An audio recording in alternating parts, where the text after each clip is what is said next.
Okay, well, good morning, everyone. Welcome to the second virtual roadshow for our tentative agreement. That would be data ratification August 14th, 2024, if ratified. Today is Wednesday, July the 17th, 2024. All right, Zoom Master Brian and Justin are going to be helping us with today's Q&As. So I think Brian will start out, and then Justin might be filling in a bit later. So Brian, take it away. All right. The first question, there are actually several questions that can be addressed together. And that is, can you list what we would give up in this TA and or provide a short list of items that we have conceded? And then to go with that, if the union is supposed to remain neutral, why have we not heard anything about the negative side of this contract and only the positives? Let's take it off mute. That would be helpful. Okay.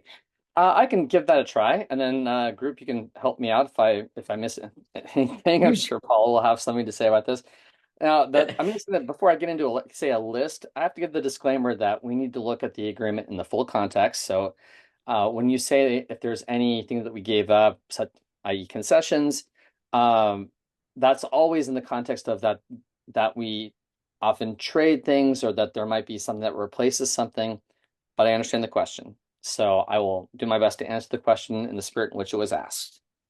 I would say that the straight out things that we conceded on that were movement in management's direction would be, say, on 4K, we gave them 5 minutes on the ground. So currently it's 70-minute ground time maximum on a 4K, and we give them 5 minutes more. So it would be 75 minutes on the ground that they can be on the ground to schedule the 4K within.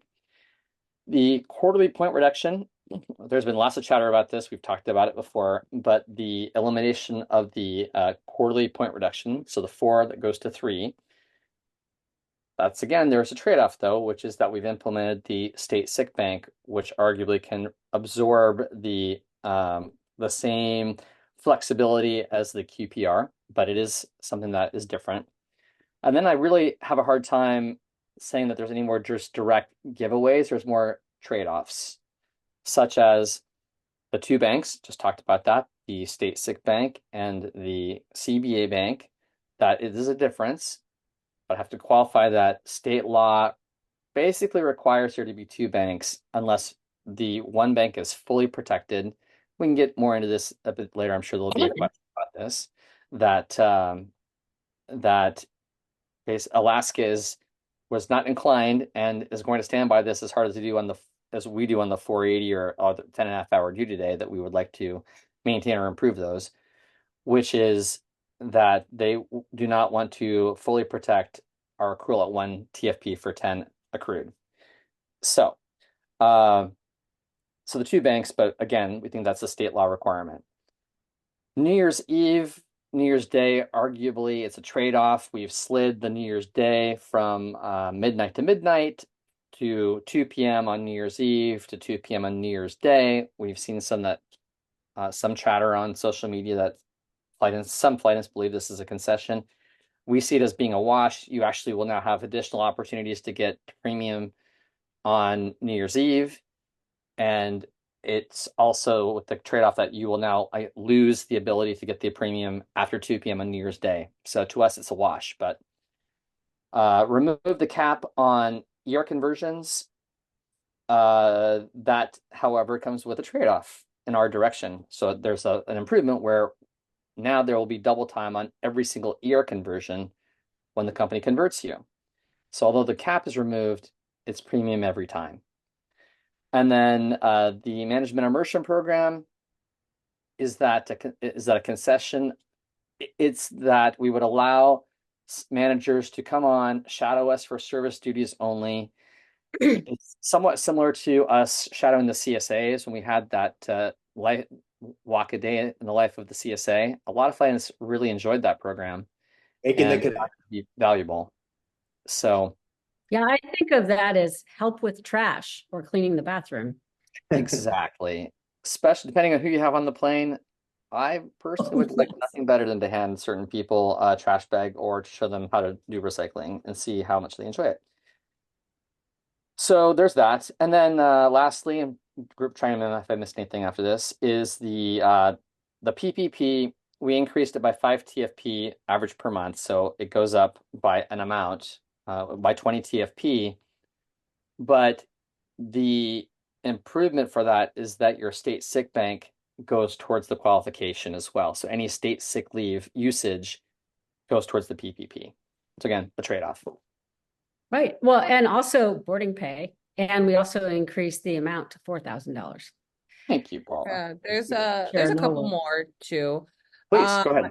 Yeah, so pre-cancellation, we do currently have a retime LOA, and the company did expand slightly on that retime LOA, so it's not the entire retime LOA just lifted and copied and paste.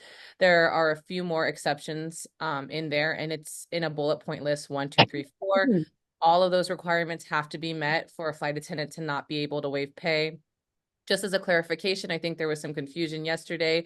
Flight attendants still have the opportunity to be pay protected. The very first bulletin point in the pre-cancellation section is actually in this presentation, is that crew scheduling now doesn't even have to call you. They can just push the pay protection to your line.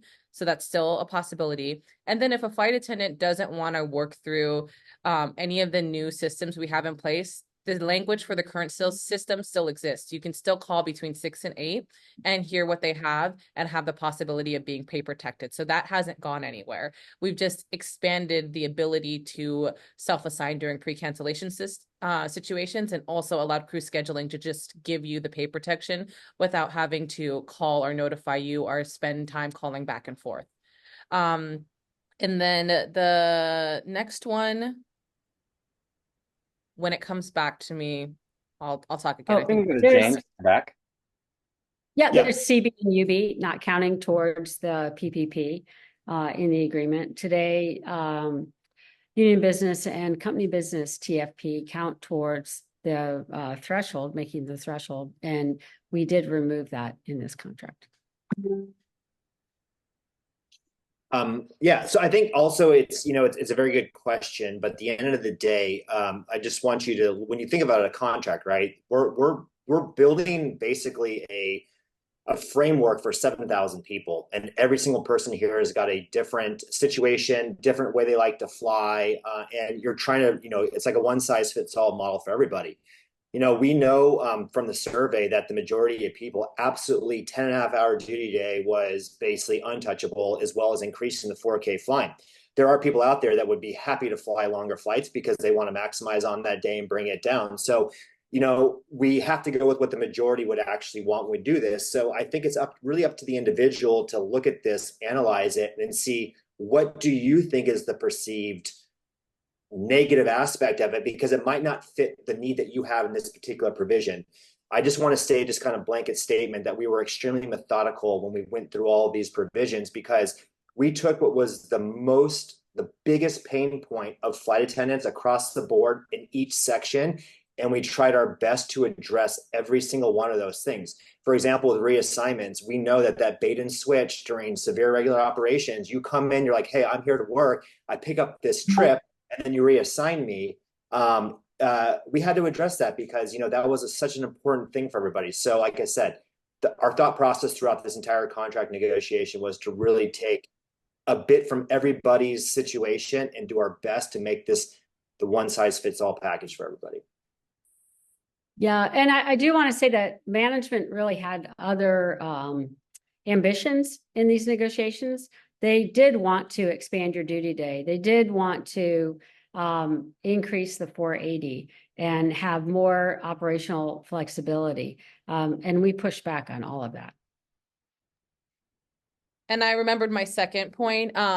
Positive contact has changed, which is going to be definitely a learning curve for some flight attendants. Full transparency, flight attendants, according to the FAM, are already required to have their IMD on and to take it off of airplane mode when they land. So it's not necessarily going against current FAM positions or language. We do recognize that checking B2B at the end of every flight is going to be a change behavior for some flight attendants, but we also recognize that there is a large portion of the flight attendant group who automatically gets change notifications, text message to them, and we'll be happy to, if ratified, walk flight attendants through having another additional way of making sure that they're remaining in good standing from a performance perspective, and having every opportunity to be notified that, hey, there is some sort of scheduling change going on. This does not remove the requirement for crew scheduling to call. At the end of the day, that is probably going to be the primary use of positive contact. Block to block is simply replacing crew scheduling's obligation to call the ready room and to page at the airport. That is what it's in lieu of. Essentially, we've heard from multiple flight attendants, especially those who are on long sits downstairs in the ready rooms, that they either don't get phone calls or hear what's going on, or other work groups just pick up and hang up the phone downstairs and no one actually makes contact with crew scheduling. We also wanted to ensure that other work groups, whether it be pilots or other flight attendants, are picking up the phone and directing and giving other flight attendants information on what they have to do for scheduling related matters. So the block-to-block messaging is replacing the airport paging and the crew room phone call. Crew scheduling is still required to make the phone call. If a flight attendant chooses to read block to block and accept the change notification in their crew access, that's positive contact. They don't have to call anymore. So a lot of flight attendants might see that as a win, to not have to call crew scheduling or have the anxiety of calling crew scheduling. So again, it's a change. Some people might see it as a benefit. Other people might see it as a loss. We believe that there is a good percentage of flight attendants who are active on crew access and would get the notification even before they got the block to block message. So I just wanted to be transparent about some things that are changing in this TA. Okay, I think that's a decent list. I'll just leave a disclaimer that if there was any items we missed, it certainly was unintentional. So we think that's a fairly comprehensive list of what would be moves in management's direction, or at least trade-offs. But there's always a possibility we missed one or two, but we think that's a fairly comprehensive list. In Section 8Q, what are the specific circumstances a flight attendant will be required to make positive contact with block to block? Are there protections in place to prevent flight attendants from getting in trouble if block to block fails to deliver the message? Does someone else want to grab that one? Kiki, you were just talking about contactability. I don't know if you want to just keep on a rolling. Yeah, I can. I'm actually, let me just real quickly, if we go to the next question, I'll pull up this section and I'll go down the bullet points. I know that section hasn't been folded into the TA that's viewable to everyone, but I will read the bullet points word for word out of what we've agreed to with management while we answer the next question. Yeah, sounds good. Please clarify why the boarding pay would not count towards the 504 worked time needed for FMLA, as it is supposed to be how many worked hours we have, and boarding time is finally being recognized that we are working and being paid. Who's deciding what counts as worked hours? Actually, the requirement is 504 duty hours. So whether or not you're being paid boarding pay, I mean, if you're on duty, that counts towards the 504. So it's not pay hours or anything like that. You would actually get full credit for any time spent boarding towards the FMLA qualification. Okay, I have the answer for 8Q. In 8Q, the language reads, flight attendants will be required to make positive contact with crew scheduling if instructed by crew scheduling via block-to-block messaging under the following circumstances. At the completion of deplaning, during ground time, that is on duty, but not on board an aircraft performing flight attendant duties, within 15 minutes after the completion of the debrief period and prior to leaving the secure area. Flight attendants will not be required to make positive contact with crew scheduling if instructed by crew scheduling via block-to-block messaging under the following circumstances: between initial report time at the sequence home domicile and reporting to the aircraft for the first flight, during boarding, during deplaning. However, the flight attendant will be required to make positive contact at the completion of the deplaning pursuant to Q2E3 above. And if the block-to-block message is sent after block-in of the last flight of the duty period, flight attendants will not be required to make positive contact. Thank you. How long can AFA hold on to the seniority lists? I think that's in reference to the merger and possible JCBA. I think, Paul, you can weigh in on Yeah, this one. sure. How long can we hold on to it? Well, I mean, at some point, it just doesn't make sense not to engage in bargaining because you're leaving the two groups separate, and you know there isn't a negotiated new contract, and people have been going without a pay raise for quite an extended period of time. AFA also represents both carriers, so we would have to take the interests of both carriers into consideration. And actually, it's very interesting. Hawaiian, full disclosure, I negotiate the Hawaiian contract. Hawaiian goes into early negotiations, early openers in the fall of this year. So that's going to be an interesting time. We'll have to see what happens. And I do want to say that the Hawaiian contract, I don't know if you can see it with it's quite an extensive document. It's decades, just as old as yours. And it's been around for a long time. It's quite a complicated agreement. So I don't know how long we can hold on to it. It just, you know, at some point the pressure comes to bear and you need to actually participate in the merger, especially if everyone else is integrated. Because you're denying opportunities to everyone. And I just to round that out, that we can't just hold on to the list, that the list is attached to the ratification of the joint collective bargaining agreement.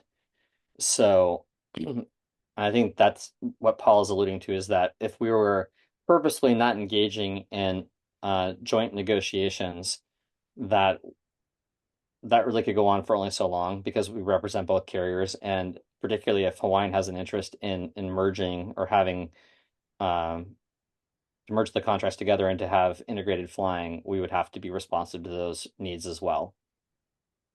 Right. I mean, just crazy scenario.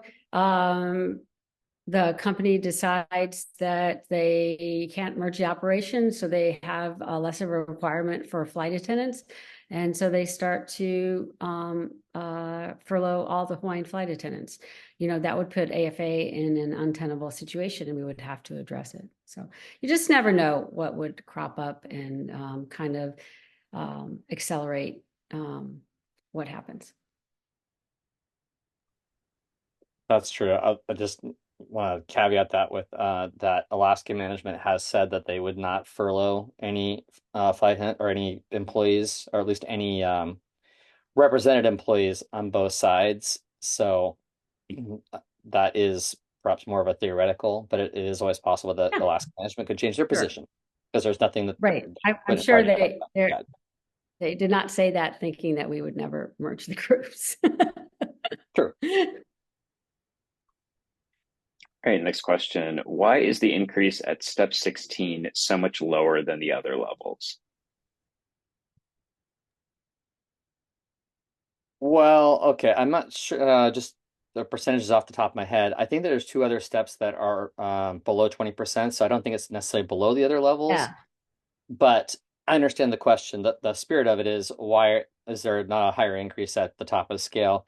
At the end of the day, it's because of when we collapse the scale from topping out at year 16 to year 14, there would be no way to do that without having some really large increase for, say, year 14. So it's somewhat of an artificial, it's an artifact of collapsing the scale. Right. So in the industry, for all the larger carriers, the pay scales all end at 13 or 14 years. So ours shortening the scale to 14 years is just bringing our contract pay scale in line with the industry. And you do want to have a shortened pay scale because, yeah, you stop getting that anniversary rate. However, you do spend the bulk of your career at the top of scale. And that's what we always try to do, is make sure that flight attendants spend the majority of their flight attendant career at the top of scale, earning the most money possible. But I totally get it. You don't get those two raises a year. Kind of to go with that, how does the top of scale compare to Delta? I don't know if we can bring that slide up again, but you're ahead of Delta by a considerable amount, by about $2, I believe. I don't have the scale with me. Normally I have it printed out. But yeah, I think you're ahead of Delta by about $2. Let me see. No, this is Actually in the chart. I don't know if Justin's yeah. there can bring up the slide and go back to that, but we can do that momentarily. But yeah, we're ahead of Delta. That's the short answer. Oh yeah, you're significantly ahead of Delta. There we go. Yeah, that's the one. So the top one is Southwest with the green, and we're the orangey brown, brownish orange, however you want to call that. And then Delta is the darker green.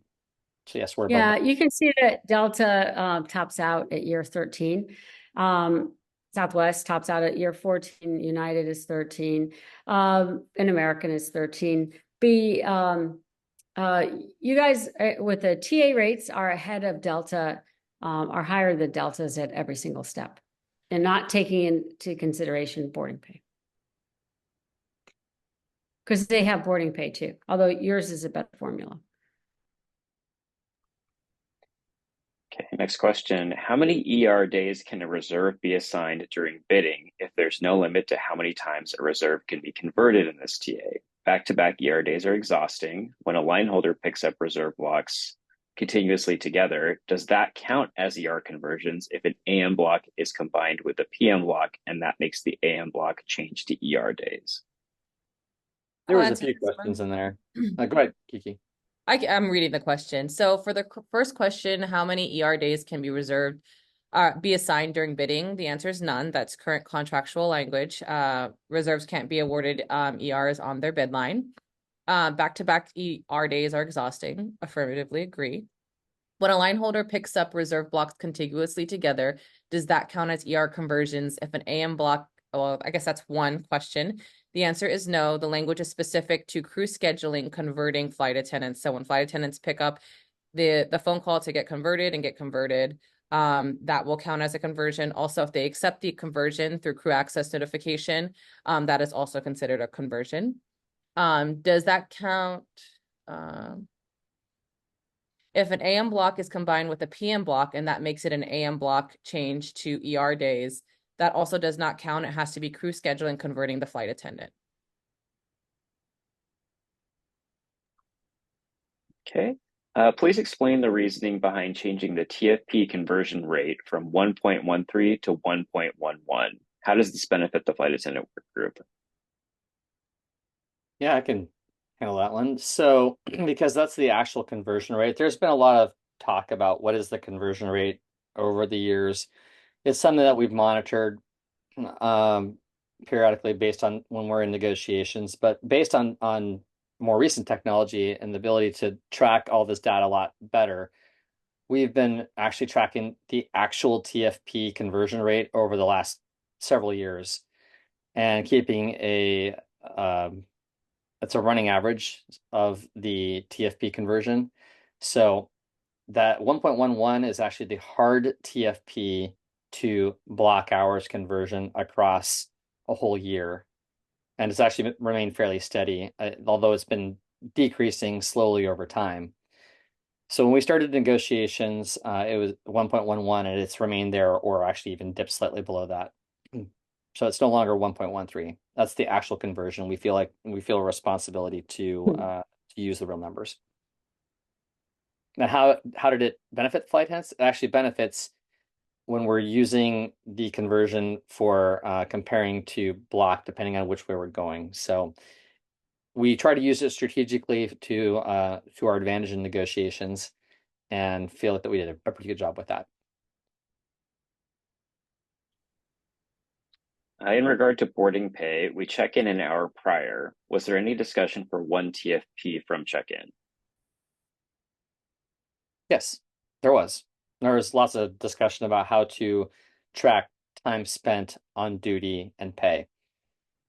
All sorts of permutations of boarding pay, ground pay, yes, that was one of the things that was discussed that we did not ultimately end up with. Yeah, we even made the case at the end that it should just be half a TFP because that was super clean. That pre-board is half TFP. But it all came down to money. So company and also the fact that Delta had kind of set the way for boarding pay. Can you explain the section on management flying? Why is this important for management to make these changes? Are there risks for flight attendants for expanding management flying? Yeah. So this program is very common in other work groups. When management, when they hire managers, they send them off to various immersion programs throughout the company. And this is an opportunity for Alaska management to at least see at least have a small window into what our work is like in a controlled environment, which would be the service only. In terms of risks, we don't think there's any increased risks because there's no change to management flies right now. Like when they're non-revving, if they witness something, they could certainly write it up. In fact, this provides additional protections that you cannot use use the fact that you're on the plane as part of the management immersion program. And if you witness something, that it has to be more than one source of information for them to even write that up. Whereas when they fly as a non-rev, if they see anything, they can write it up now. So no, we don't think that there's an increased risk. It's for service only. They have to follow the direction of the flight attendant. We actually think this is a good opportunity for us to show management how fun it is to do trash and to do some of the less glamorous parts of our jobs related to service. Right. And just to clarify, they're not working as a crew member. They're not replacing anyone on the crew. Flights that fall between 10 and 10.5 hours rest will be paid at 2 times pay for the first flight following rest under 10.5 hours, correct? Yes, kind of. So this is actually very specific to I know it didn't fully accomplish what people wanted, but when flight attendants don't waive their domicile rest of 11.5 hours, the company at this time does have essentially a free 1 hour time period between 11:30 hours of rest and 10 hours and 30 minutes of rest. So under this new provision, if you end up falling below 10:30, but you're still above 10 hours, or the crew scheduling restores the 10 hours if you mutually agree on it, and the flight attendant chooses to fly, maybe the next day is something you actually really wanted to fly, and if they could make you legal for it, you would still want to keep your trip. Maybe you buddy bid that with a friend, or you have a concert you're going to. If that's a possibility, then for the first flight that you fly in that subsequent sequence, you will receive the double time for that period. And it's for the whole duty period, actually. So if you have a 2-leg day or you end up doing the milk run, it's for that whole duty period, the very first one on your subsequent sequence. But it is specific to you haven't waived your domicile rest. Yeah. Can I make a comment about the management flying piece? I just want to make sure, because maybe some things are bubbling up about concern regarding scope issues. There is no scope issue because they're not taking your job or doing your work.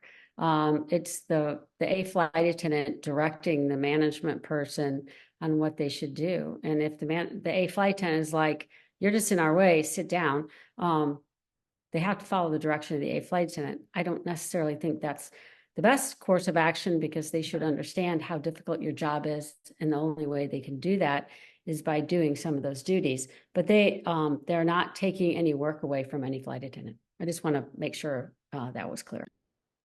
Thanks, Paula. And just to chime in on that, I think there was maybe some concerns about the fact that that if they do some of our duties, that somehow they could be certified and take over for us during a work action or something like that. That's absolutely not the case. They would have to go through full flight attendant training.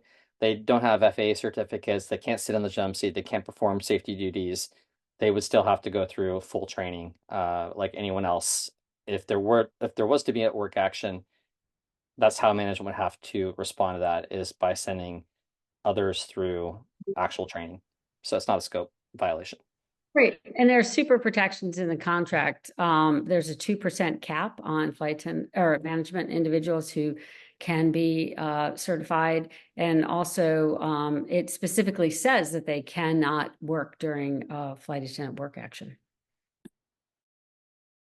And also, I mean, correct me if I'm wrong, but I believe that definitely right now management is not near the cap, and I don't know the last time that they were even remotely near it. They're not, and not close. Haven't been close for a while. Next question, why does interrupted rest qualify after the second contact and not the first? Because the FAA does allow one call. They have a letter in regards to it. They said that crew scheduling is allowed to call you one time. And so this provision protects flight attendants from that second call. And to clarify, the flight attendant has to pick up for both of those calls. So they would have had to pick up for the first one, which would be the one call that's allowed by the FAA. And then picking up the second one would restart the rest. All right, next question. Will boarding pay be taken away from a reserve flight attendant or line holder if there is a pre-board for a given flight?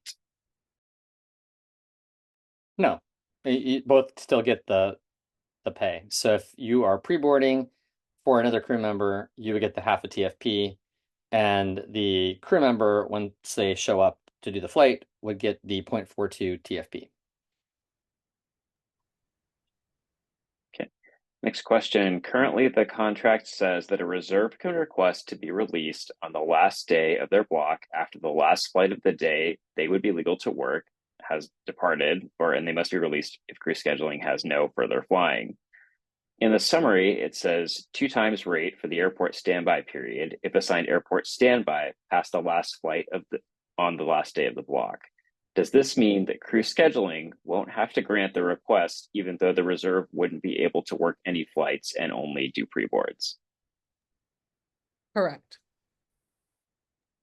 Yeah, it's just like today. They actually could deny you, even though there's no flights to go out.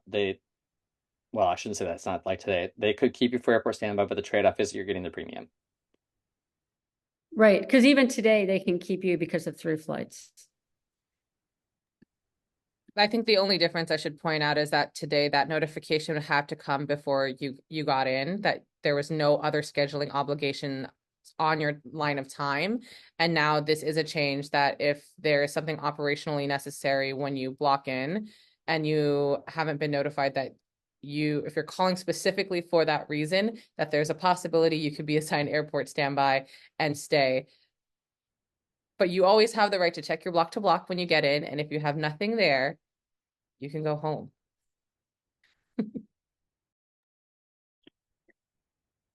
Okay, next question. Does a delay reason matter if working into a day off? I noticed you said if there was a mechanical, we'd get paid 2.5 times pay. Is that just an example, or does the delay cause factor into that pay when working into a day off? I guess it's an interesting question, only that the only way for you to subsequently not to get somewhere on time is going to be through a delay.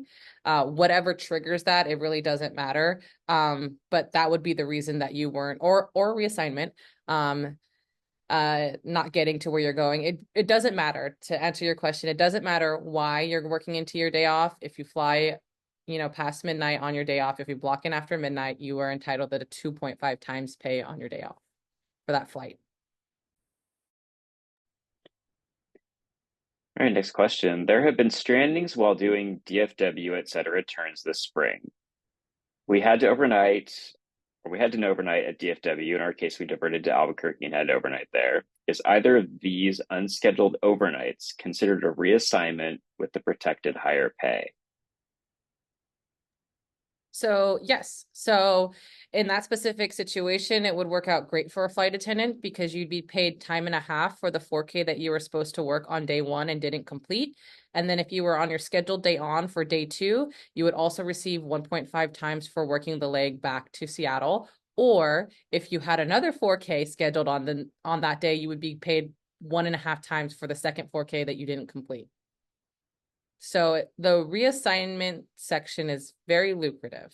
And I think that there was a lot of chatter online like, oh, well, if that's the case, they're just going to stop reassigning us. And I would like to say that's the point.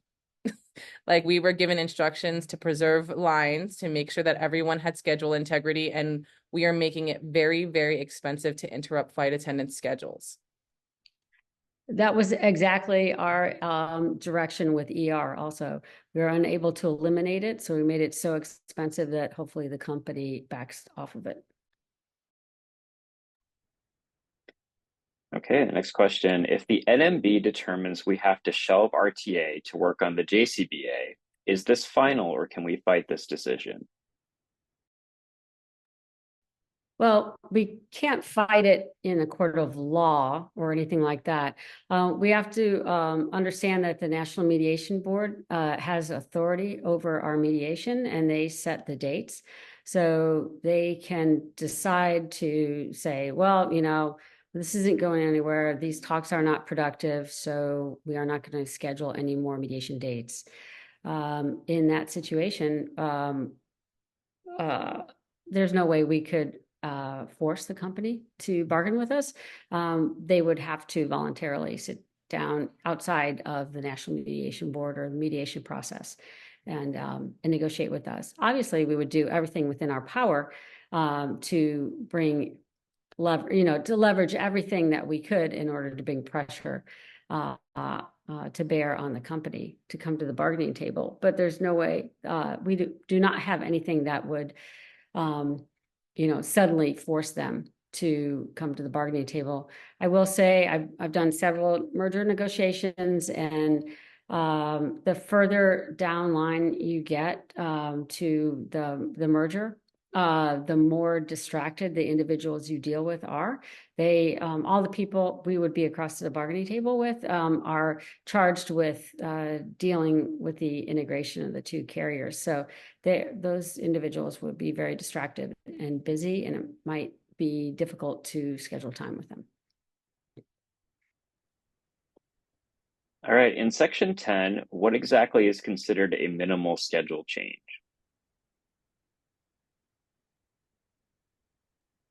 I think this is speaking specifically to retimes and pre-cancellations. So there's actually two different minimal schedule change languages that live in 10. Justin, I don't know if you could pull up the slide. Sorry. So in the slide, I know we're going pretty fast through the presentation. We will make the slides available to membership at some point to go through at your leisure, but there are specific requirements in retimes on what qualifies as a retime. That's what the initial minimal schedule change language is from. And then some of that language, oh, thank you, Justin. So this minimal schedule change in regards to pre-cancellations, this would mean that all RONs would need to remain the same, and no individual RON is reduced by more than 4 hours, and the total number of legs in the sequence are the same or fewer, and no additional surface deadheads are added to the sequence, and for turns, city pairs must remain the same. So in this section, if it's a minimal scheduling change, all of these requirements need to have been met. If even one of these things is untrue, then it is considered a pre-cancellation and it's no longer a minimal schedule change. So hopefully that answers your question. Okay, in section 10X, are we to attempt to request the deadhead upgrade with the CSA during the boarding process? Yes. Under compensation, you stated that if there is no merger, we will receive a market rate adjustment. How much is that, and when would that begin? So what we state is that, well, what is agreed to is that there is the agreement to negotiate a market rate adjustment language. If the merger does not go through, it's within 1 year of the fail date. So of the merger. And what that would look like is that's one of the questions right now is how do you compare a carrier with boarding pay to other carriers that don't have boarding pay? which is the primary reason that we didn't get to a market rate adjustment language or have that language implemented at this time. It's just us and Delta right now.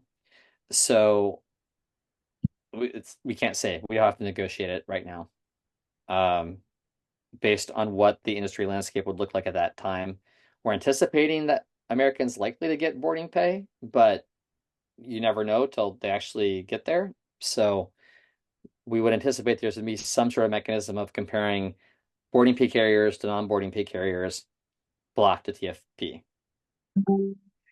Right, but also the market rate adjustment, we got a commitment that if the JCBA does happen and we negotiate JCBA, that the market rate adjustment will be part of the JCBA.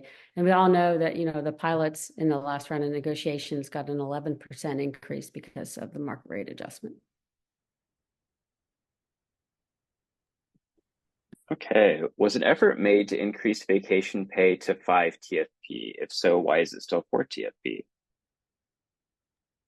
Yes, definitely. Yes, we did. I guess the shorter answer would be for a couple reasons. One is, of course, cost as part of making the overall deal. It was like a 40, did we decide 46%? 45%? 46% all in. Thank you. 46% all in. That is the current agreement or the current TA. Vacation's extremely expensive, so to raise it to 5, it would have been a lot more. I know that's not necessarily something that the membership that is not something that would be a reason not to get it, but it is a component that we have to figure out how to make a framework of the entire deal happen. And 46% was already definitely healthy. The other part is that we are a PBS carrier amongst all PBS carriers. We have the highest vacation accrual and payout of any carrier based on the 6 weeks of vacation at 4 TFP per day, even if you convert that to block hours. So I know when you're looking at it on a day-by-day basis, 4 TFP doesn't sound like a lot because it's right at the duty period minimum and below our average duty period guarantee. But vacations are actually bid on a week basis, on a 7-day basis, not on a 5-day basis, which is what our typical schedules are, unless you waive your 48 and 7, either during line construction or during pickup. So you're really looking at 28 TFP over 5 days. That's closer to what the value is for vacation by day. So anyway, that's a long way around to say that we're actually well positioned in the industry. And if you go to the industry comparison chart on the Contract 2022 site, we can put that in here in the chat. Actually, I don't have that copied right now, but we'll make sure to put that on the TA page. I know we talked about this yesterday. A link to the industry comparisons. If you look in there, it will show how we're positioned with other carriers for vacation, and 4 TFP is on the top end. Can you confirm if you do have pre-canceled flights on your line that you can still decline the trip they have as an alternative, or do you have to take them? Outside of the minimal schedule change, that slide we just presented, flight attendants will still be able to waive pay. And additionally, they can have a standing preference form on file to waive pay so that crew scheduling doesn't even need to call you. They'll accept that you want to waive pay and push that notification to your line. And I know that for those of you that are participating, you can see this in the chat, but I'll at least read off the industry comparison URL, and then we'll make sure to put this on the site as well to surface it more obviously on the TA page. But it's contract 2022.afaalaska.org/portfolio/industry-comparison.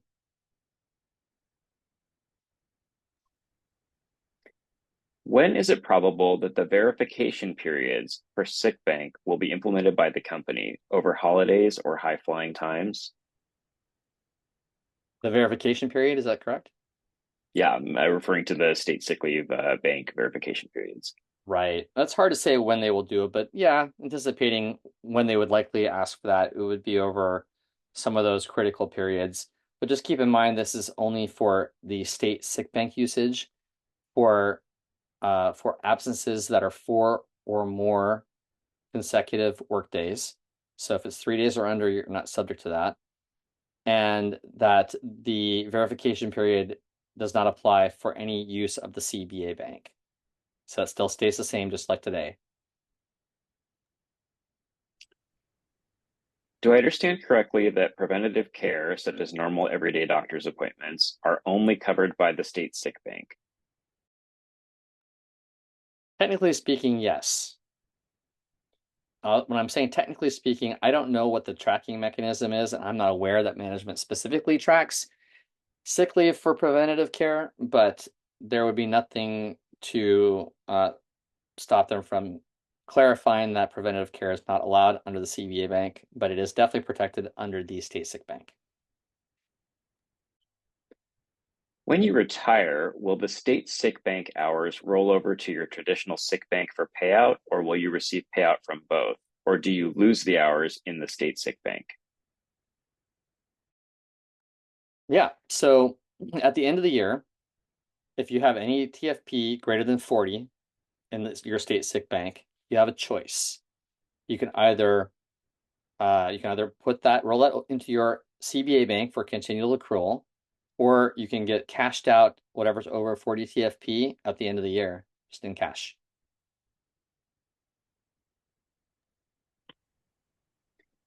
Is there a reason that is given for flight attendants to not have a match requirement to pilots for per diem?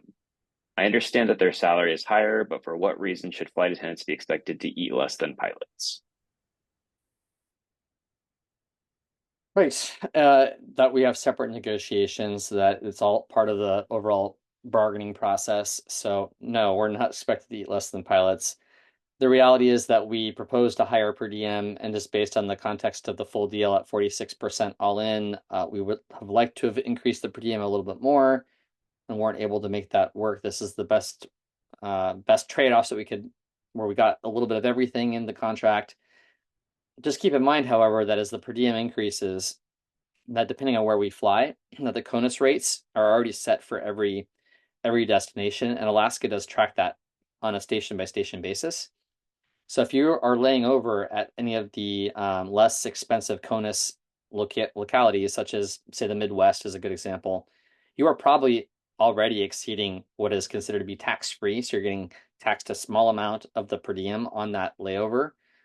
And as you go higher, then you are increased on your tax. But either way, we understand the question, and we just we tried to get more and did not quite get there. Why was the section on back to book eliminated? Will we ever try to go back to book as was agreed to by the company? Oh, okay. Yeah, I'll get to take this one. So I feel like this is my penance to bear. That when I became MEC president in 2011, that open time was already having issues where it was being company was having operational reliability issues with open time. And the mandate that I got at the time was to fix open time because we had gone through an arbitration, which arguably we lost about open time. We got settled with a not super favorable settlement agreement, or I'm sorry, with an arbitration decision. And so we were having to negotiate from that space and tried several different versions of open time. We ended up with this open time trial that we, without rehashing all of history, that the group voted to go back to book. They didn't like the trial because we transferred from eMaestro to Crew Access, that there was really no way to completely replicate the old back to book in Crew Access without taking a lot longer to program it. So when we were looking at that strategically, the MEC decided that we would not go back to book, and they side lettered, or I should say we side lettered to not go back to book. I think at this point we will not be looking at that again. Just realistically, if the merger goes through, all indications are that it will. It's just a matter of when.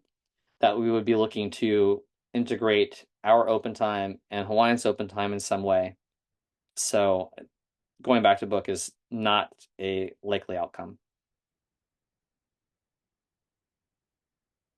James, do you have something on that, on the open bank? No, I want to go back to the sick bank, just because in addition to obviously the rollover at the end of the year that you can take cash out, just want to be clear that on retirement, the language states that all accrued sick leave would be paid out. So that would include state and CBA bank.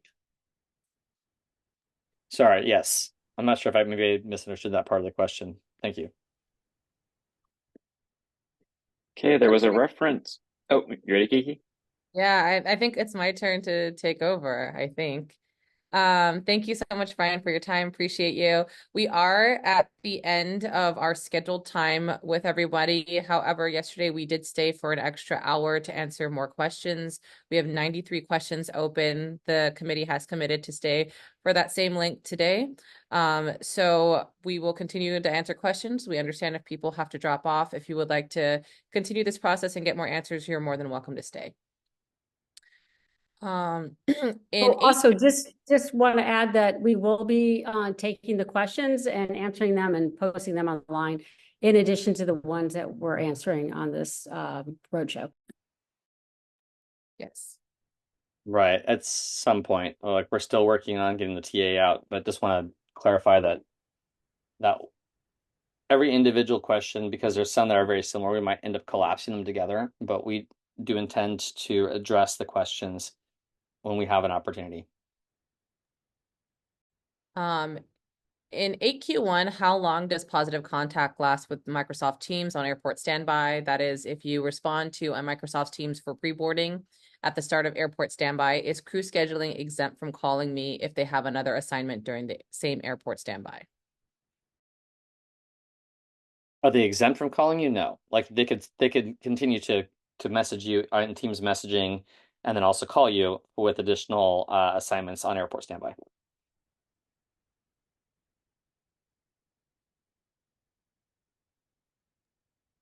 If a flight is removed from your trip, do we keep the original TFP? For example, Anchorage, Seattle, LA with a sit in Seattle. The trip changed to Anchorage, LA. Do I keep my original TFP and the built-in sit?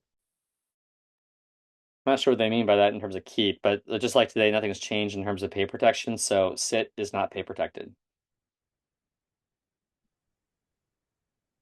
Will premium pay be applied to boarding?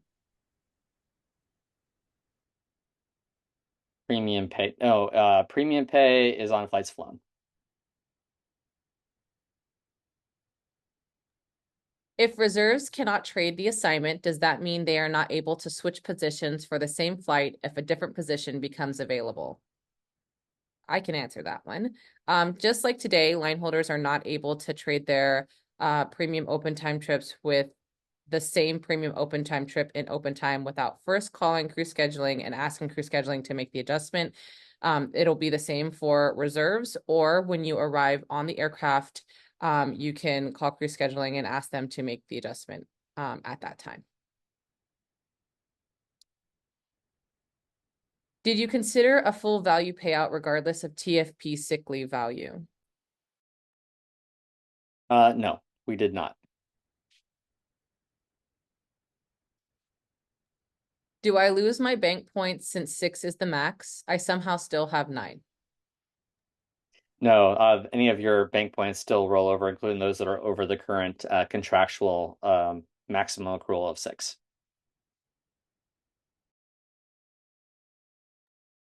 Has the retirement age changed? Currently, it is 45 years old and 10 years vesting, 1,000 hours per year, or 20 years company service. Am I correct in reading that it is now 55 years and 10 years vesting? James probably has that. James can answer this one for sure. Yes. No, we wanted to actually codify what it currently is, just in case the company had the desire to change that, and that's why we have that in that LOA. So no, it's not changed at all. We're making sure that it doesn't. Yes, also it's important to understand that the company did want to standardize that, because currently you guys have the best retirement language and the most generous and the lower caps for retirement. And there was definitely a move on the part of HR to standardize you with the rest of the company. And that's why we moved very quickly to codify the current provisions. I'll just have to say the funny story that when we were all getting to know each other at the the negotiating committee at the very beginning, James was making a very impassioned argument to us about why this needed to be incorporated. And I'll just have to say that ultimately that James was right, that he made a very, very compelling argument. First night of dinner. And we said, I don't know why you're stressed about that. And then months later, we should have been stressed about it. So thanks, James. How do each of the banks accrue? We do believe that the video did a sufficient job of explaining that, but happy to expand on that again, Paula, probably.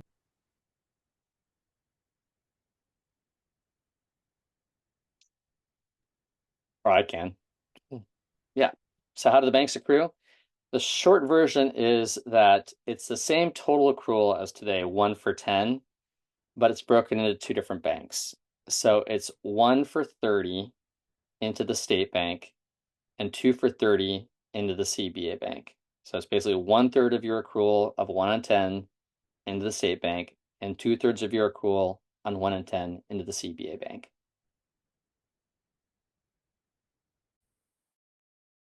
What is the successor merger acquisition fund used for?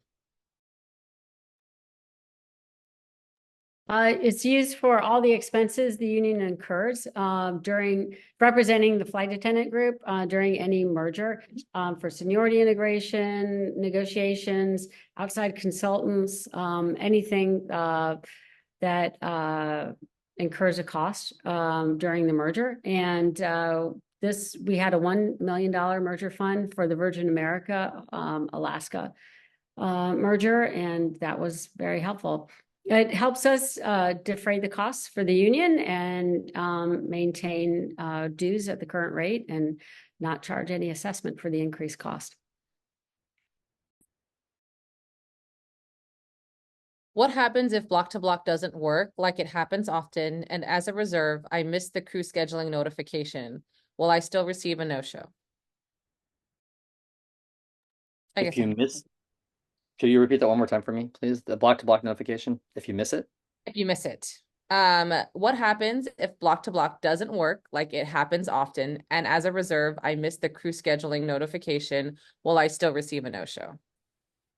So no. However, it depends on like what like when it is, because block to block messaging is really just it's a supplemental form of communication that for most of the times that you're say on ground time, they'll still call you as well. They're required to call you, and that's really the trigger. So if you receive a call and you don't and a block to block message and you do nothing with either of those, then yes, you get a no-show because you're supposed to call them back within, immediately. But if we're talking about, say, at the end of a flight, the end of your duty day, and you're required to check it prior to your boarding, like once you block in, it has to have a message. If there was a message sent prior to block in, but because you didn't get it due to block failure, or maybe the Wi-Fi is down, whatever it is, don't get it, then no, you're not subject to a no-show. And they can tell that. They can actually, that's why we're in implementation conversations now, and that will not be rolled out until there's an ability for block to block messaging to both show when it's pushed and when it's delivered. Well, I'd say delivered and read. All right, James, I'm going to combine two questions. In regards to waiting for hotels at 60+ minutes, does the clock stop if crew scheduling finds an alternative hotel, but we still need to be transported to the new hotel? Or does the clock stop once we receive the hotel keys at the new hotel? And someone else, one more, they also answered, how will that wait time be monitored and by whom? Okay, so the actual language of the TA, this is something you can also read too. It says that if the flight attendant has still not received a hotel room key, so the hotel room key is actually what the specific kind of like the end block on what that time wait is. So if you were to transfer to another hotel, you're still waiting. You've still not received a room key yet. So that's when it would stop. And then there's also reporting requirements. So you have to call them, you have to kind of chalk it when you get there and say, hey, my room's not available. You got to call crew scheduling and let them know. And then when you receive the key, you also got to let them know. You can also email them as well. And I also want to call out that how these wait times are actually processed is for compensation. It actually goes through the scheduling review boards, so you will file a ticket, and that's all very clearly outlined in the TA about what the reporting procedures are and how do you submit for compensation. You'll submit an AFA ticket, and then they will actually log and get the actual timeframes on that, and they will be the ones that process the payment for you.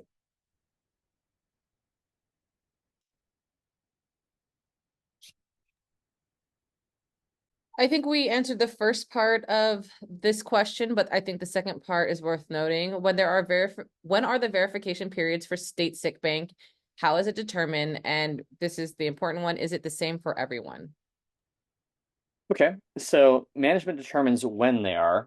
So they have 3 times a year, it would be 10 days, up to 10 days. They could declare less if they wanted to, but up to 10 days, 3 times a year.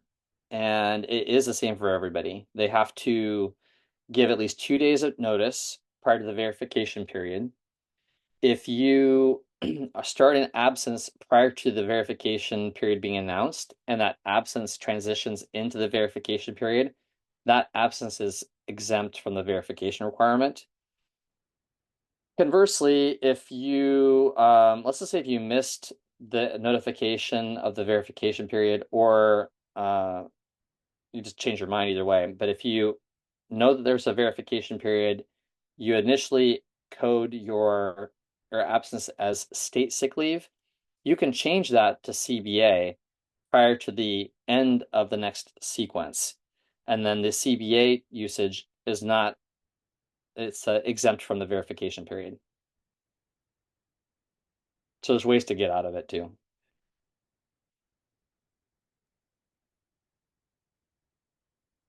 Okay. If there are 2 managers on board, is this enough to meet their ability to discipline? I'm assuming for the management immersion.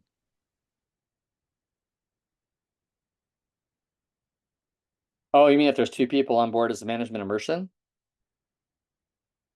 That's a good question. I think they're talking about discipline. Yeah, they're talking about discipline, single source discipline. So like if they both see something, it's still a single source from that person. So no, yes, it would not meet the intent of the provision. It would have to be someone else, like say passengers would have to witness something and wrote that up. And if I can just add to that too, there is in that LOA, there's actually a specific clause that state if there's a dispute about how the single source discipline is applied, we have the right just to pull the plug and say sorry. So I think just for peace of mind, there is an out clause on this, and if there's any if there's any conflict or perceived unintentions with it that results from discipline, the program's over with. So. I'm going to combine these 2 questions. The first one is 10R, how does pay work if you choose to decline? And then coupled with, could we close the ambiguity for when crew scheduling can reassign after check-in or mid-trip? And I'll answer both of those questions. To the first one, once you report for duty, there's no option to decline a reassignment. You have to fly whatever you've been given. And the second one was, could we close the ambiguity for when they can do it? Again, at this time, we've chosen the route of making it so expensive to reassign that hopefully the company will discontinue reassigning. Yeah, so that is our answer to say ambiguity, or what some argue is ambiguity, that it's still operational friendly in the sense that you can be reassigned, but it's extremely expensive. So they're going to eventually optimize away from doing that because of the expense. Can you elaborate on the maternity leave changes? What does no more forced timeline mean? Here, I can take that. So in the contract right now, it states that flight attendants will not be able to perform work past the, is it 29th week of pregnancy. That is actually illegal because of the Federal Pregnancy Protection Act. So we removed that language because it is not compliant with federal law. You can definitely work with your doctor and go off whenever you definitely, you feel you need to. And also, if you have any issue with this or need help instructing your doctor about what your actual job duties are, because I mean, you don't go to an office and just sit around. Working with our benefits team, the AFA Benefits Committee is really helpful. They have a great working relationship with management and have been super helpful in getting flight attendants onto a leave if they're having trouble getting onto a leave.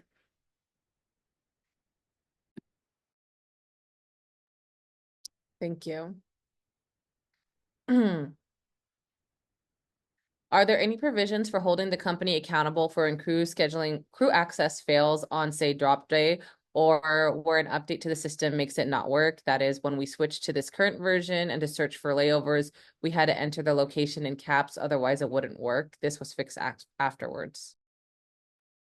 So I think the question is asking about if there's any monetary provisions. So other than the current situation where if we can identify that there is a compensable loss. So if you have a loss of pay, we will continue to bring that forward through our dispute resolution process, whether that be scheduling review board or the alternate dispute resolution or grievances if necessary. But in terms of a specific, say, pay penalty, no, we did not achieve that. We did hold on to that till the very end, and we didn't let it go lightly. That we just were not able to achieve that based on cost, and then also let's call it philosophical differences of opinion. That by the time we were at the end of the negotiations, that the number was down to such a few times a year that we thought that membership would be more irritated about it. That would be a slap in the face to put something small in there rather than nothing at all. We took that money and basically used it elsewhere. That would be more beneficial. Was it our negotiating committee that pushed for boarding pay over rigs? And if so, why? Is boarding pay more beneficial to us? Okay, so we wouldn't say that we pushed for it. It was at the end of the day, we proposed Southwest rigs as well as ground pay, which was to capture both boarding pay, all time on duty, block or better, and TFP. There was quite a few what you could either call rigs or premiums for or to ensure that you're paid for time on duty. So those are very, very expensive. And depending on how you dial up certain rigs, it also could change the pairings. We did a lot of analysis about this. We tried every single different combination we could think of. Can't tell you how many different pairing runs that we did. There was, at least in a few of the examples towards the end, that the average daily guarantee value led to pairings with increased number of hotel nights, but the hotel cost actually went down, which tells us that the hotels were in less desirable locations, definitely shorter layovers and such. So the rigs were not only expensive and increasing the cost of the overall deal, which was basically the company was asking us or requiring us to basically pull money from someplace else to put into rigs. And then also the pairings were looking like they were going to be less favorable. So after a lot of soul searching and discussion in the committee, we decided that boarding pay was the most bang for our buck and that it touched basically every flight attendant. Whereas rigs doesn't actually pay out for everybody, especially if you have more efficient flying, such as the 4Ks or something like that, then rigs aren't necessarily likely to pay out. Whereas boarding, at least everyone does a boarding a day if you're flying a schedule.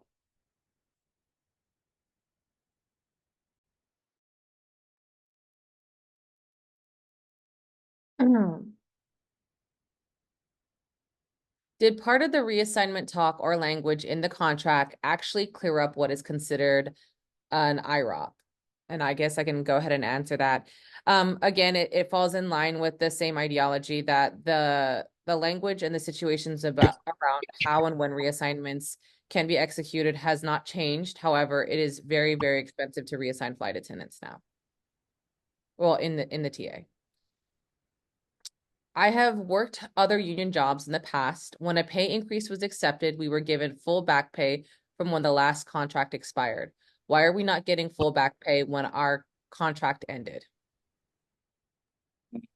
Our last contract, it was, well, first of all, when you say expired, it depends. I'm not sure which union group we're talking about here, but every other union group outside of railroads and airlines is under the National Labor Relations Act, and those contracts do actually expire. Versus with railroads and airlines, that the contracts become amendable. So there's a slight difference, but either way, it's the same sentiment. We did actually do retro pay back to the amendable date, which was December of 2022.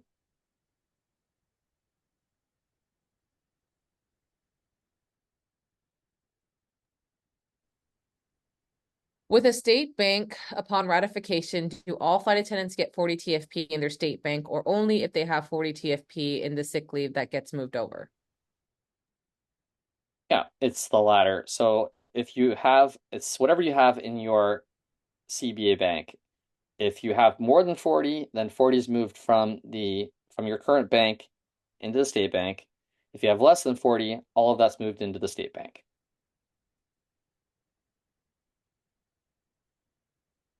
If this passes, would we bid for the 6th week of vacation in October for 2025 if we qualify for it?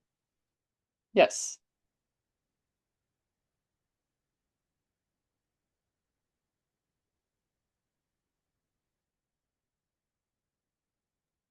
Why does boarding pay not count towards 480 accrual? Yeah, good question. So at the end of the day, it's because the company holds on to 480 like we hold on to the duty day. So they knew that that would essentially be reducing the 480, and that is why it's excluded. They were unwilling to soften the 480 any further than what we did, which is that the boarding pay counts towards accrual 480 for the healthcare qualifications, and that a quarter of your vacation entitlement counts towards your vacation 480. Regarding the commuter policy, I don't see the changes as helping much if we still can't be protected for full flights. Am I misunderstanding something? Why can't we be given positive space for commuter flights as some other airlines do? Okay, I can address this. I will say it made my head explode that we could not get protection for loads under the commuter policy. We tried really, really hard to get that. I mean, it was one of the last kind of things that we let go of near the end. And I will tell you, the people across the bargaining table from us were not excited about it, but it goes even higher than that. It goes to the top of your company. They, for some reason, even though it is standard in every other airline's commuter policy that you get protection for loads, they would not agree to it. They consider it a get out of jail free card, whether or not, that it's not true, because they also get accessibility. Because if you're not going to make it, you have other ways to protect yourself, which kind of takes you out of the pool for them. So it really is in their interest to include loads, but they refuse to do that. We press that so hard. And then what was the last part of the question, Kiki? It was positive space. Oh, positive space. So there are like some carriers who have limited positive space for commuting in. Usually it's around the holidays or some other time when the company is desperate to get employees to their flights, and they do that. American's done it. Some of the regionals have done it. I think United did it for a nanosecond. But it is not an arrangement that is always in place. And I will say you guys are the only carrier that have a higher priority for commuters all of the time. I know it's not positive space, but you have a higher boarding priority for registered commuters, and no other carrier has that. Yeah, so just to take on the positive space, just to recap, we think that positive space there was a time during the pandemic when some carriers were doing positive space for commuters. Otherwise, there are instances where management will implement or allow positive space, usually on a domicile by domicile basis, or around specific holidays, but that's not contractual. It would be management deciding to allow that for a very specific period of time. Was our retro pay calculated the same way as Southwest? Yes. The only difference would be, well, actually, I'll say yes and no. Yes, in how it was calculated, that was based on 3% at the old amendable date, and then compounding 3% thereafter.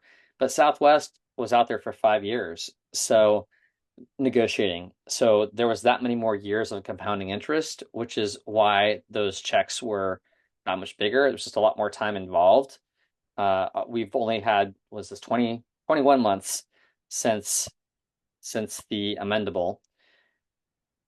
And so that's why it's the 3% and the 6.1, and then the 24, well, average of 24.3, depends on what your pay rate was, what your new pay rate will be going back to May of this year. So yes, the difference being Southwest, at least initially, I'm not sure of how they landed on this, because I know there was some pushback on how the taxes were applied, but it was called a signing bonus. And so the taxes were initially going to be held at or withheld at the bonus rate, which is the flat IRS, I think it's 22%. Ours is constructed as pay, so it'll be withheld at the normal payroll rate, whatever your payroll deductions are, or payroll withholding is.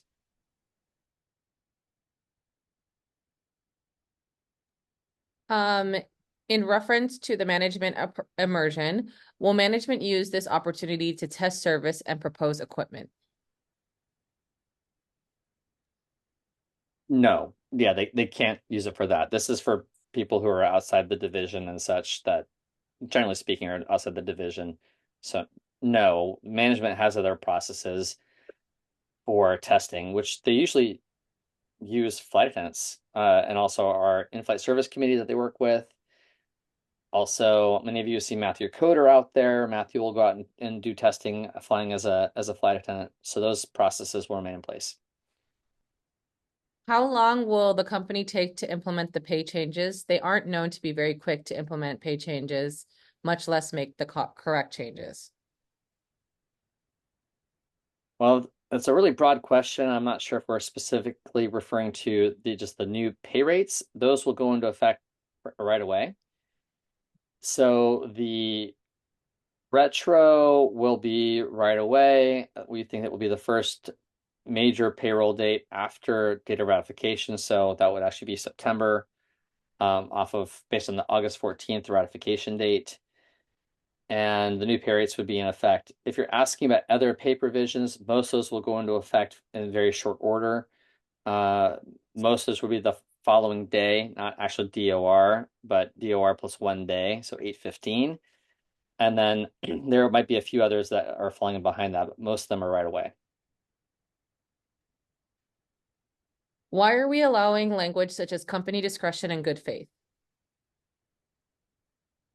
Good faith.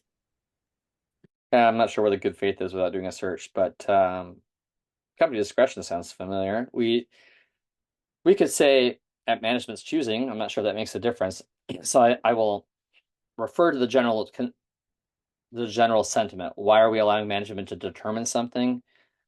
Because at the end of the day, in some provisions that management they have the right to manage a company, and that in those specific provisions that we've identified, that we believe it is at least acceptable for management to make the decision on how to apply that. There might be situations where at a future date, say in the negotiations, that we would excuse me, try to tighten that up, but that's where we ended up with those provisions. Where is the video located about the sick banks? I want to watch it again.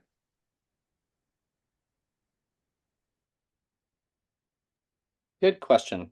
I think this is a Justin question. It's a Justin question. And Justin's off camera. Yeah. Can we get that location, please? Yeah, so the sick bank video and all of the other provision resources are available on the TA page on the contract website. And you'll see different links depending on what the provision is that you're trying to find more information for. Yeah. What's the contract website address, Justin? Contract 2022.afaalaska.org. and then you'll see a link at the top for TA. Great, thank you. And I believe James has dropped it into the chat function if anybody would like to copy and paste it. Next question. Do airport standbys get boarding pay when doing pre-boards? Just like today, no, they do not.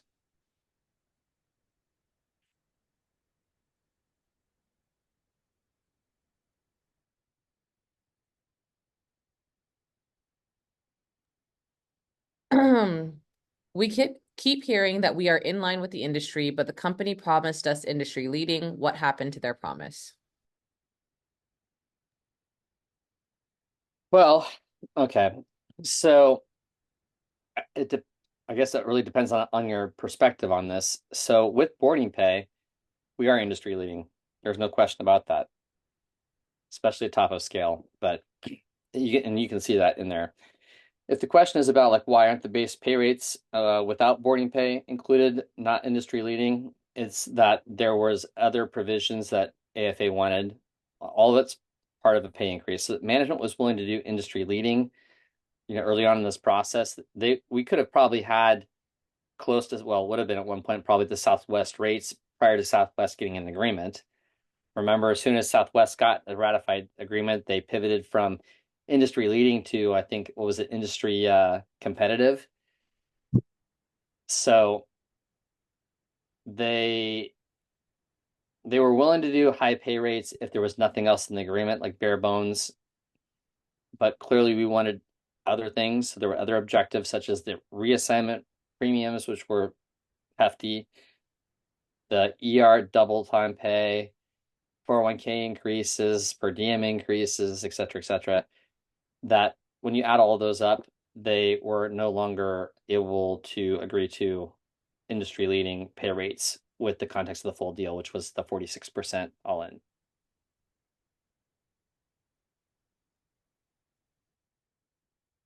Legacy retirement benefits was mentioned towards the end. Who is considered legacy in this instance? James. Basically, this is it's when you say legacy, it's really there's a qualification period in the letter of agreement, but it's anyone that is currently on property or hired during the time of this agreement would be qualified for this. So that's what it means. It's when the next contract comes up, this will have to be reevaluated, but this is basically adding protection for on property, current employees now.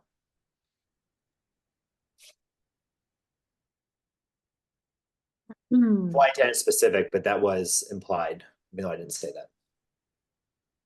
As a line holder, when crew scheduling changes your position after check-in, is that considered a reassignment? If they change your position? Are they allowed to change your position? Yeah, it can happen. So it would be all flight numbers are remaining the same. So it would be excluded, but I don't remember which one that is without looking at it. If that was for time and a half for the duty period or not at all. Not at all. It's the flight number and city pairs have not changed. Yeah, so no, it's not a reassignment.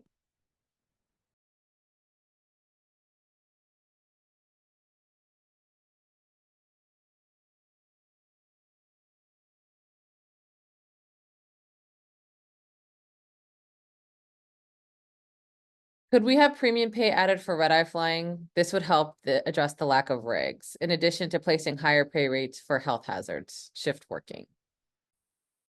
Yeah, it's a good question. Something that we definitely would forward this on to if this was ratified, we would forward on to the Joint Negotiating Committee for consideration. But no, there's no ability to add something into the TA at this juncture. So we did not achieve red-eye pay. Is this the best that we're going to get? If not, can you give us a clear, concise, and factual information if this TA gets voted down? I feel like someone's setting me up, but maybe, all right, I'll answer the question. There's no way Yeah, to you've been taking all of these. Oh my God, I'll help. but like this specific wording, is this the best you're gonna get? So there's no way for us to say that. We can't tell you it's the best that we're going to get. We think that it was the best that we were going to get at that time, given the full context of where we were. Just there's so many factors that go into like what our decision is to conclude a deal. But the real question I think that's being asked is, if we turn this down, is this the best we're going to get? And we can't tell you that for sure. There's just too many factors. One that let's just use history as an example. Without even worrying about where we are with like politically or anything else, just look at just what happens when you reject the first TA. I think that's a very common thing nowadays that some people believe you always reject the first agreement. We definitely do not subscribe to that opinion. Now, in the 2013 to 2014 negotiations, TA1 was rejected. And TA2 arguably actually pretty much had across the board improvements. So it was better. That isn't always the case. That it is quite often, and actually more common, that when you go back for a second or third TA, that money is just moved around or provisions are moved, there's trade-offs, and then it's in the eye of the beholder whether it's improved or not. So an example would be in 2005, 2006, that TA1 was rejected, and TA1 included a 12.5-hour duty day, as well as a 360 minimum. And then TA2 retained the 10.5-hour duty day. And I should say 12.5 hours, it was on 25% of the pairing, so it wasn't across the board. TA2 kept the duty day, but the 360 went to 480. And I just got over a cold, and I'm still having a little bit of coughing here and there. Just a sec. All right. So, doesn't always get you the better the second time, but we can't say for sure that we won't. Now, there's a whole bunch of other political consequences or political considerations. We're heading into an election, presidential election. The National Mediation Board controls basically the fate of our negotiations. That they determine whether we're going to be released, and they report the president, and also that Congress funds the NMB. So both of those considerations are going to weigh on the NMB. As we get closer to the presidential election or the elections, this is going to become more unclear which way the NMB will swing, because there might be, or there are very likely to be, political pressure to not rock the boat. So we can't say for sure that the NMB is going to continue to be favorable to, say, potentially release a carrier. For instance, American Airlines has applied for release twice. First time was rejected. Second time, they're still waiting for a response, and the NMB just keeps calling them back to the table. We have the merger bubbling in the background. The Justice Department has to weigh in on this by August the 5th. If they do nothing, the merger is consummated very shortly thereafter.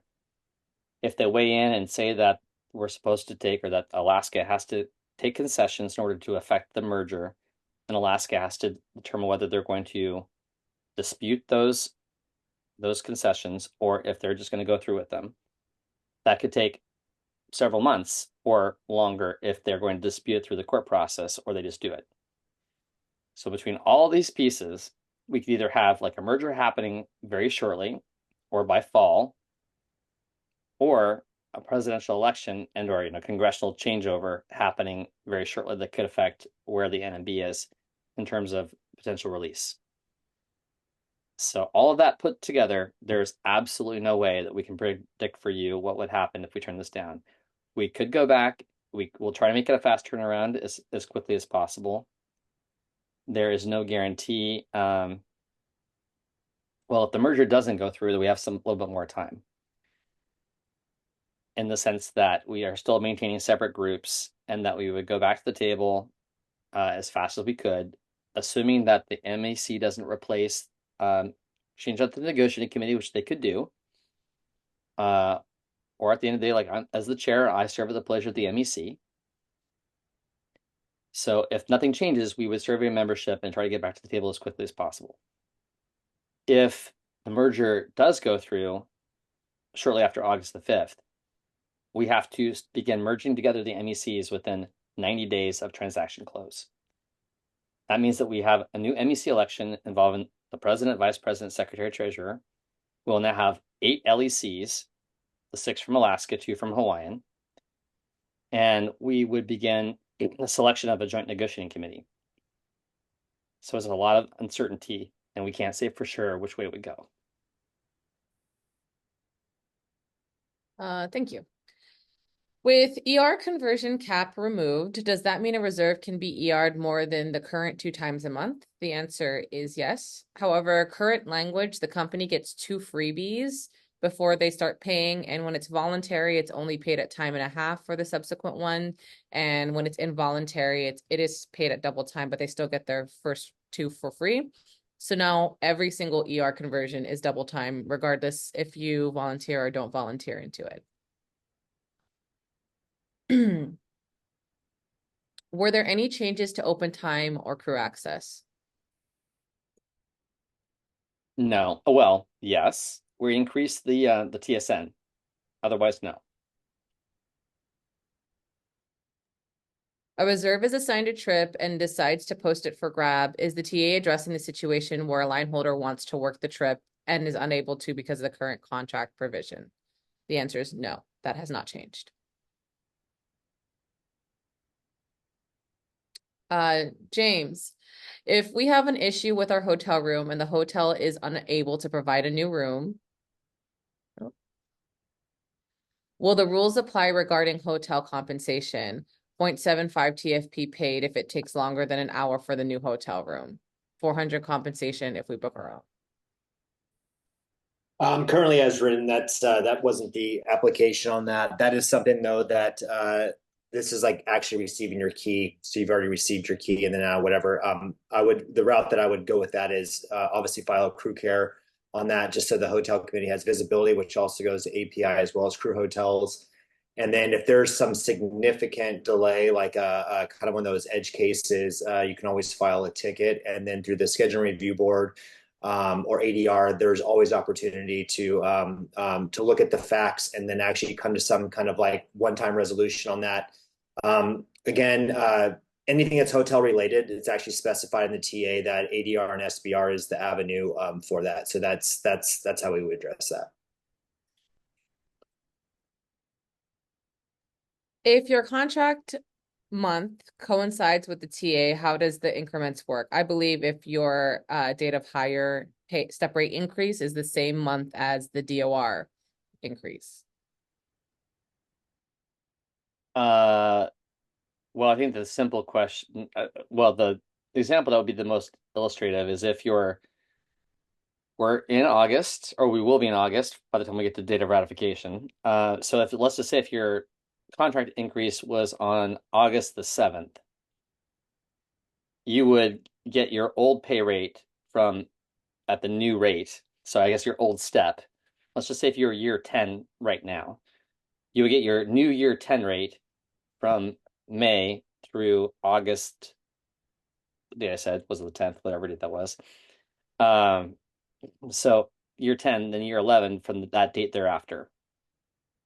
So you still get your contract increase at the new rate.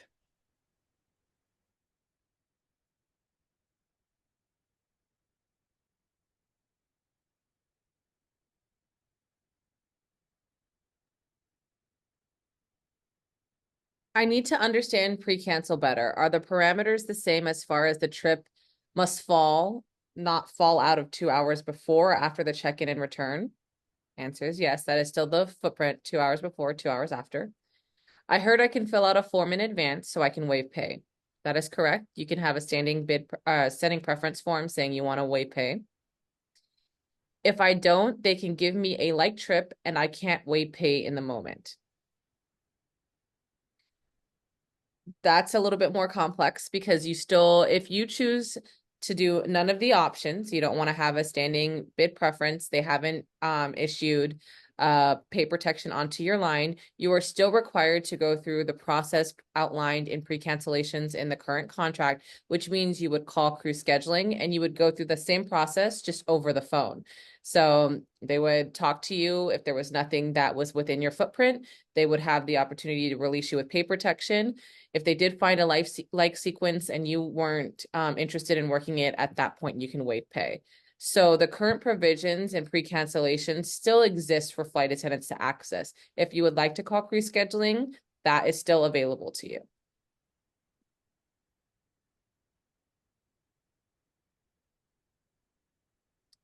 I feel like boarding pay hurts us, meaning if we had all gotten industry leading pay at $81 or $84 a TFP, that would have been a bigger raise across the board for everyone.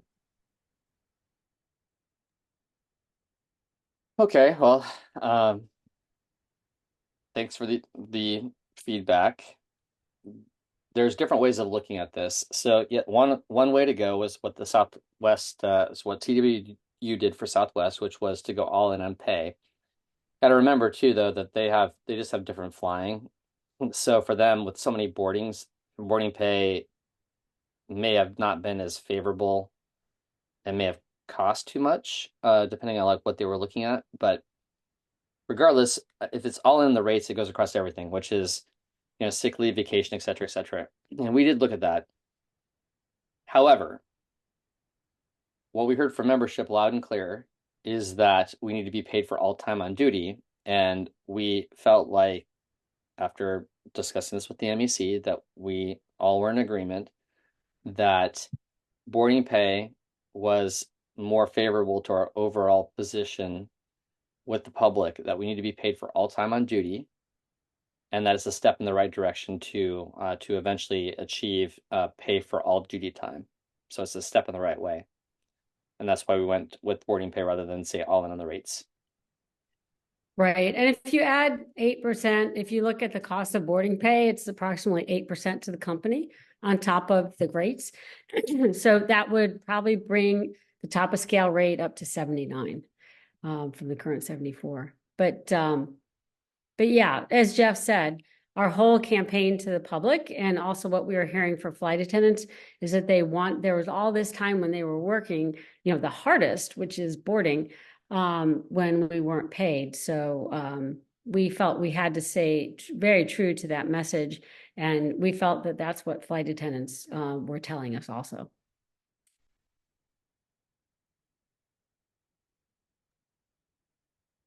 I'm going to combine two questions. What happens to flight attendants that don't have sick bank?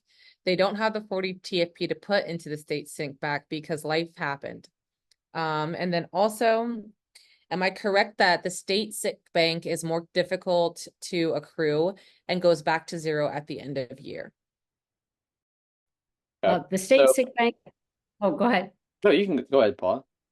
Okay, so the state sick bank does not go back to zero at the end of the year. Flight attendants have an option to have any TFP over 40 TFP paid out at 100% or transferred to the CBA bank. So the state bank kind of resets to 40 TFP, goes back down to 40 TFP at the end of the year. And if someone does not have any sick leave currently, then obviously there would be no rollover into the state sick bank, but they would begin to accrue sick leave into the state bank at a ratio of 1/3 of all TFP or of all sick leave TFP accrued.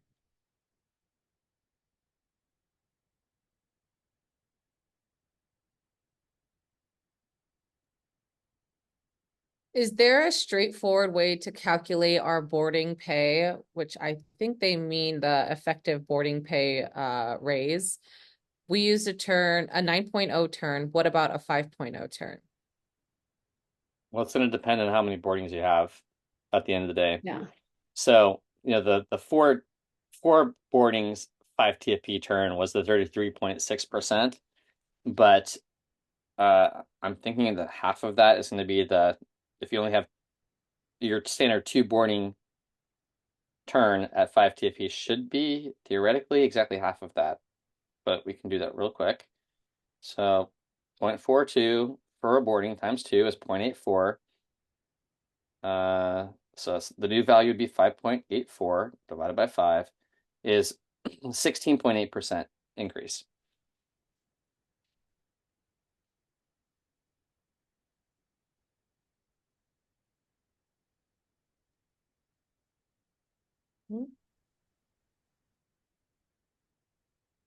Are there any specific changes to hours and TFP in reference to all the calculator rules, longevity, uniform vacation, insurance?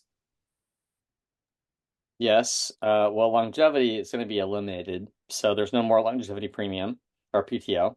So that will go away eventually. The healthcare calculator will now include all of your boarding TFP in there. So it will need to be updated. And your vacation calculator will include a quarter of your vacation entitlement from the previous year. Otherwise, the rest remain the same.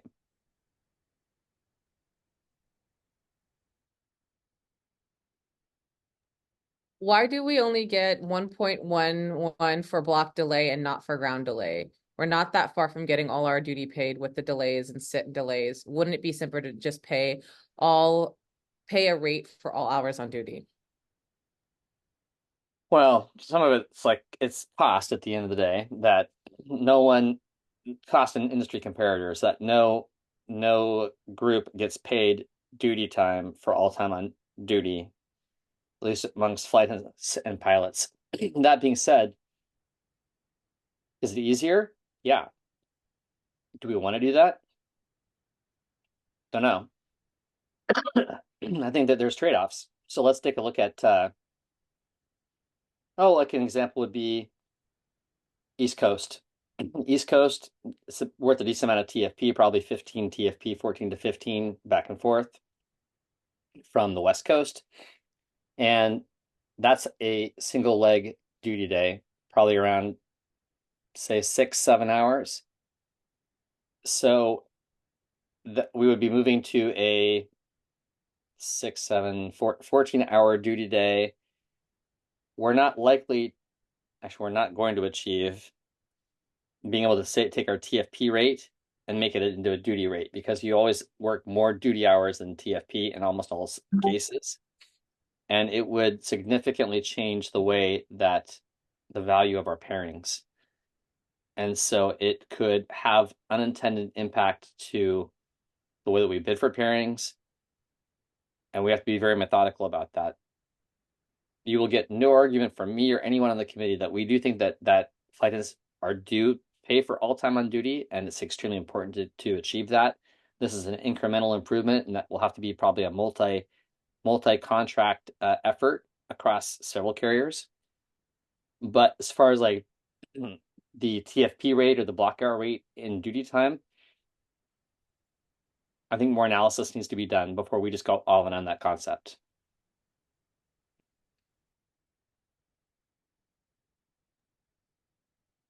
Next question. Can you explain the changes and why UB and CB are not included? Assuming this is particular to PPP. Oh yeah, so like the PPP premium? Yeah, or PPP bonus.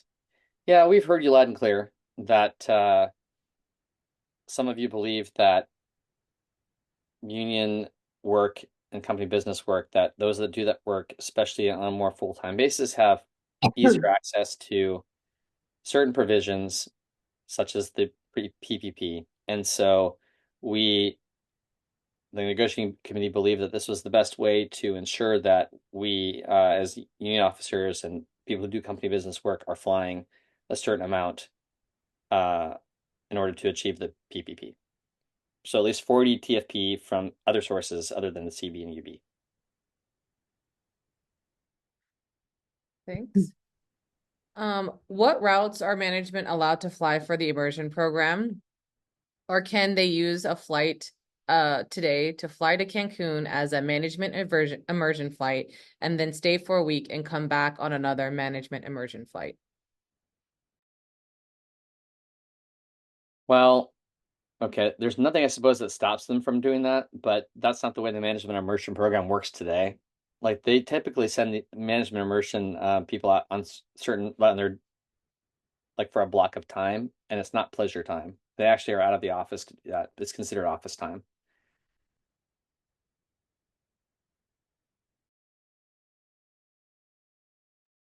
Was there any conversations about how flight attendants are required to request to be paid for things we are contractually due? And are we going to have to do that more often with these changes? One current example, having to go into Rainmaker and request 1.5 times for working the red eye with less than 9 hours notice on reserve.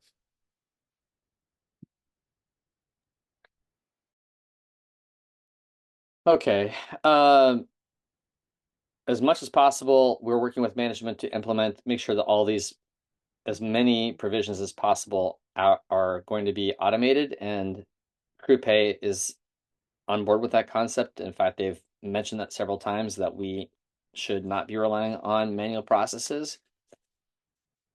That being said, there's a few provisions in reserve, as you know, that probably will have to be manual submissions, and so we're doing our best to minimize those, but we have not completely eliminated them yet. If you are a commuter, will you have positive space for training if you take it in your base? No.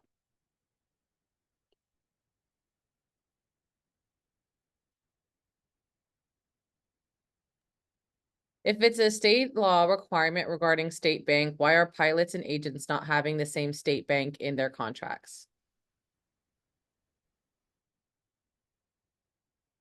Let me take the easier case. So with agents, and I'll be honest with you, I'm not familiar with the IAM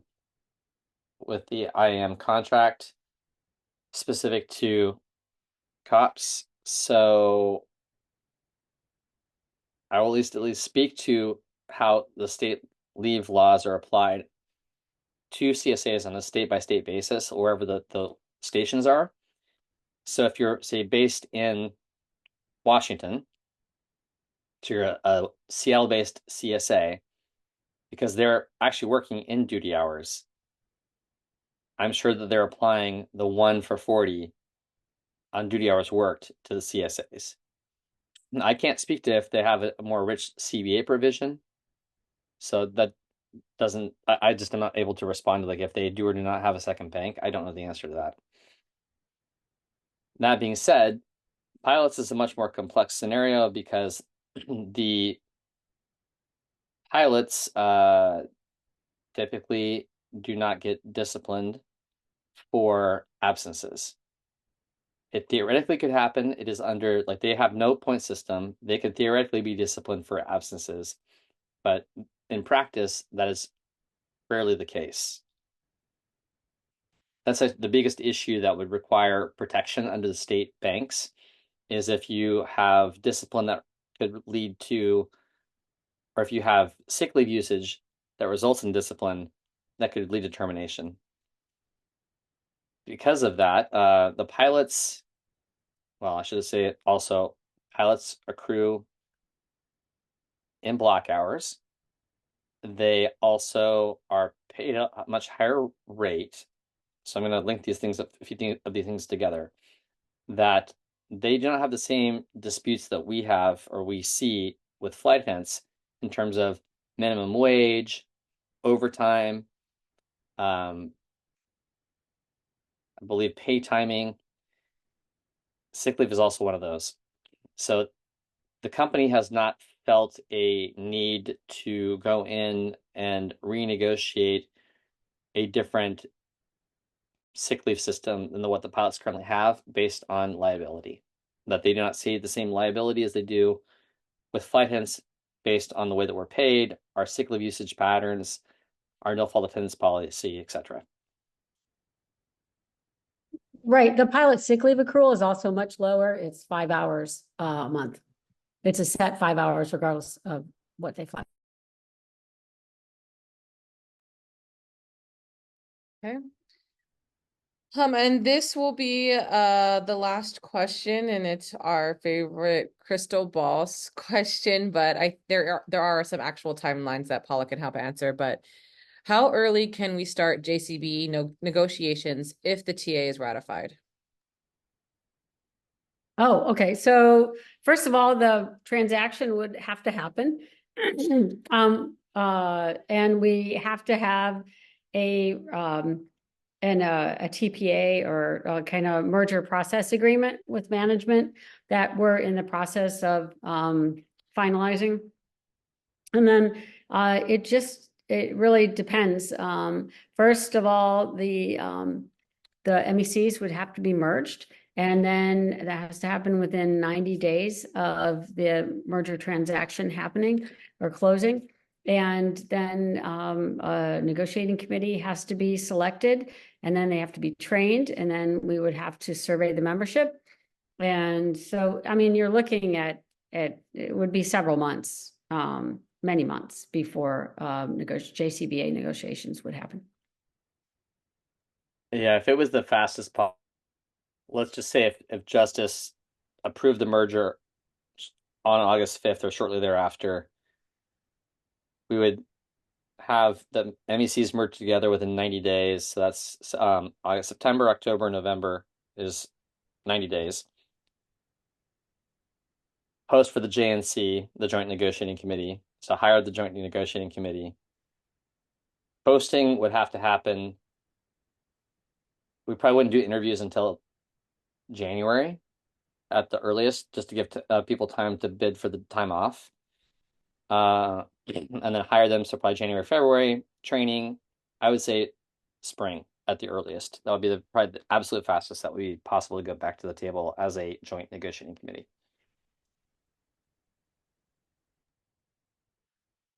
All right, that's time for us. Okay, so apologies we not get to everyone. I think we got through quite a few. I'm still typing out some answers right now as we speak. Okay. All right. Well, thank you very much, everyone, for bearing with us for the last several hours. You can find more information on our contract site at the TA page. So it's going to be contract2022.afaalaska.org/TA. And we will have at least one more virtual roadshow, and we're definitely discussing doing more, or at least one more, based on membership feedback. And then we also begin our roadshow sessions, our live roadshow sessions next week. So thank you very much, and make sure that everyone stays informed, and please, please, please vote. Much appreciated. Thank you. Thanks.